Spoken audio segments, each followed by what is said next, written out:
Hello students. In this question, two spacecrafts of masses M1 and M2 are flying with their engines off. That means they are flying or they are moving only because of the gravitational field of a star of mass capital M, that is much greater than obviously the mass of spacecraft, right? So their initial speeds are v1 and v2, and they are very far away from this star. That means they can be assumed to be at infinite distance from the star, and after coming close to the star, and these spacecrafts are then again moving away from the star, and again they go to the infinite distance or a very large distance from the star, and their velocities again become same v1 and v2, but what is changing is that their direction of motion is changing by 90 degree.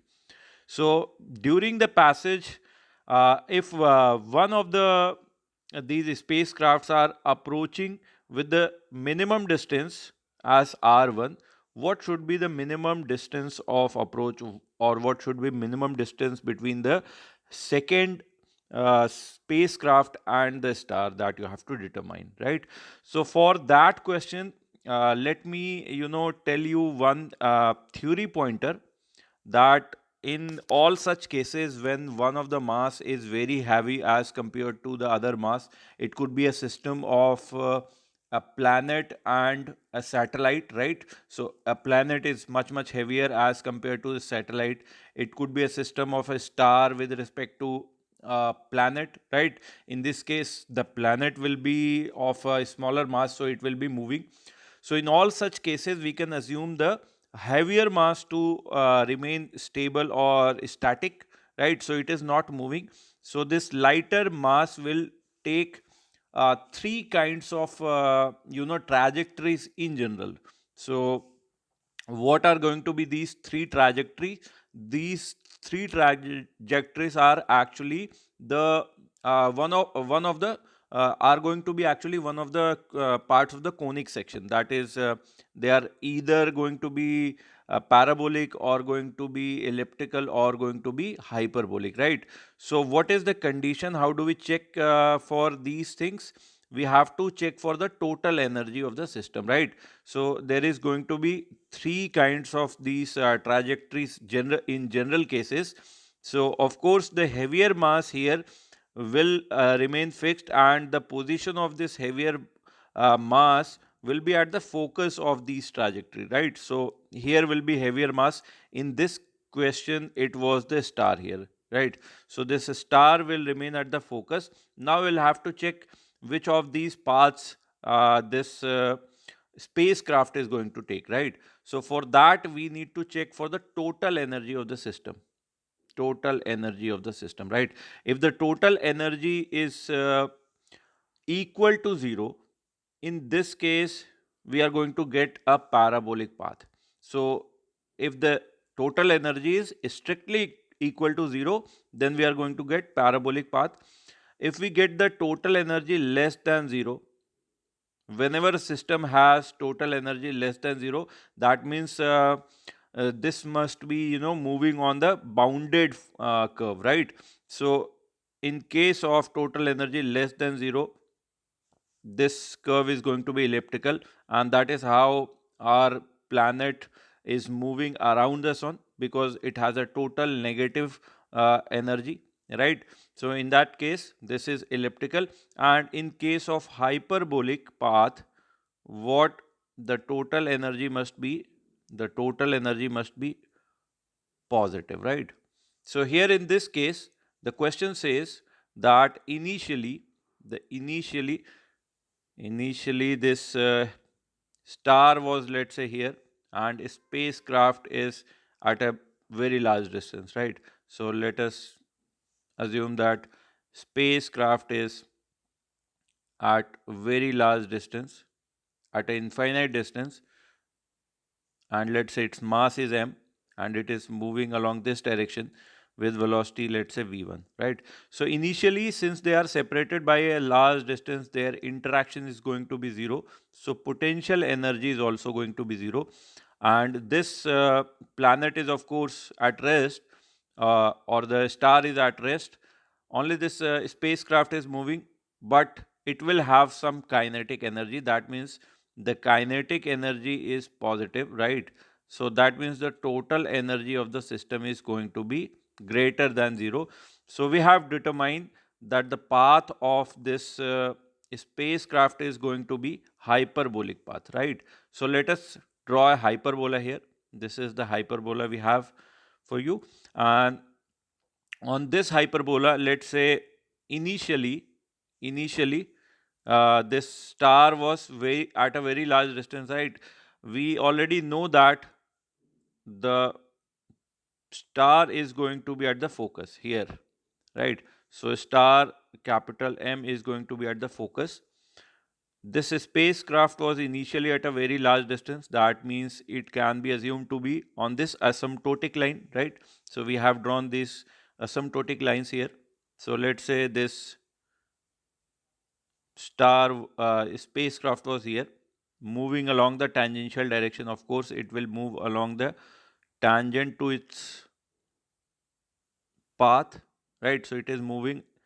Let's say, let's take the mass of this spacecraft to be m, and its velocity when it was at a very large distance was equal to v, right?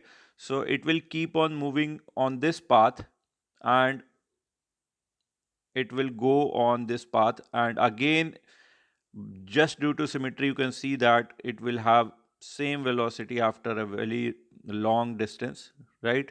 So it will again move with the same velocity v.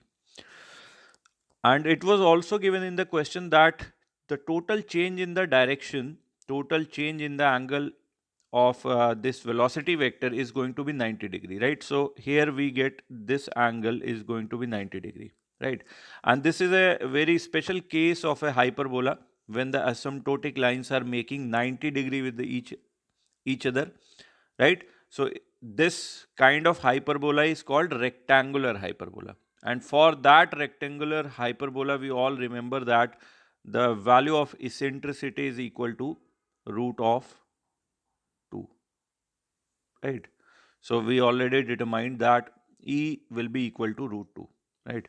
So from the origin, this point here, this distance is called A, right? Semi major axis.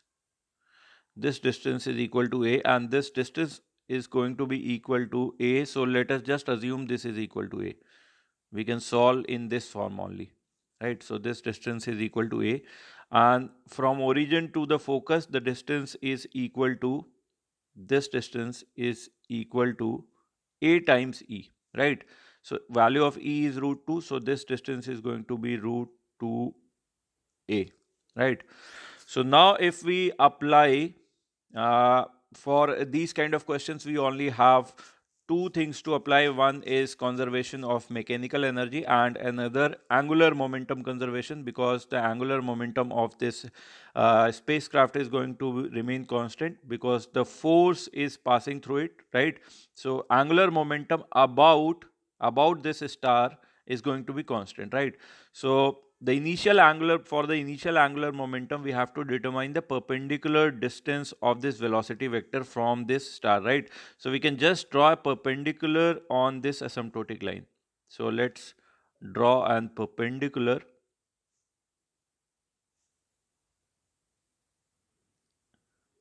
and this length will be the perpendicular distance. How can we determine that?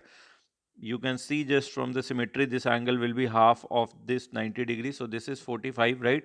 And this total value is equal to root 2a.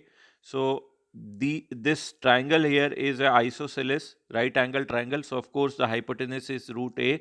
So this height will become equal to a, right? So this distance is a, the initial velocity is v, and the closest distance of this satellite or any point on this hyperbola from the focus is going to be this point here, right? So this is the closest distance here. This is the closest distance, and this distance is given as r, right? So this r value will be equal to this much root 2a minus this much a. So root 2 minus 1 into a. This is the closest distance here, right? And let me first apply the conservation of angular momentum. So that is going to be mass into velocity into perpendicular distance. So mass term is going to get cancelled out. So the first here, at initial value, the velocity is, let's say, v, and at this point when this particle is closest, let's say its velocity has become u, right? So m into, so m will be cancelled out. So we are just writing perpendicular distance a multiplied by v equal to this perpendicular distance will be equal to root 2 minus 1 a, root 2 minus 1 a into velocity u. So we have determined the value of u in terms of v, right? So this is going to be equal to 1 by root 2 minus 1, 1 by root 2 minus 1 into v, or simply you can say root 2 plus 1 times v, right? Now the second equation is going to be conservation of mechanical energy. So initial potential energy plus initial kinetic energy equal to final potential energy plus final kinetic energy, and the final we are taking at this position when the distance was closest, right? So initial potential energy is of course 0, and initial kinetic energy is equal to half m into v square. Final potential energy at this position is going to be u equal to minus g capital M small m by the distance between them r, and we have to determine a relationship between this velocity v, the initial velocity v, and the closest distance r. So we want to keep these two, right? And the final kinetic energy will be half m u square, right? So we should write the value of u in terms of v, right? So this will become u square will become root 2 plus 1 into v whole square. So this becomes root 2 plus 1 into v square. This is square into v square, right? And if I just cancel out this small term, because this is everywhere, what we will be getting here,